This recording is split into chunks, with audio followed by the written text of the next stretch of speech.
22-то издание на детската Евровизија се емитуваше викендов во живо од Мадрид, Шпанија.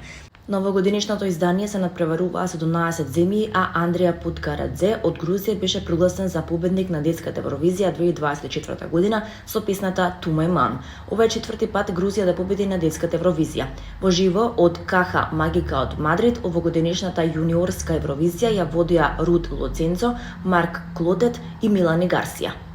Андреа Путкарадзе од Грузија беше крунисан за победник врз основа на гласањето од националните жирија во сите 17 земји во конкуренција. По 8 пат гледачите од целиот свет можеа да гласат за нивните омилени песни во два прозорци. Онлайн гласање пред шоуто, каде што гласањето се заснуваше на делови од пробите, и онлайн гласање за време на шоуто, каде што гледачите може да гласаат за време на 15 минути по последниот настап. Националното жири и онлайн гласањето утврдија по 50% од резултатот. Македонските представници Ана и Алексеј со композицијата Маратон, дело на Лазар и Магдалина Цветковски настапија како седми, а завршија предпоследни.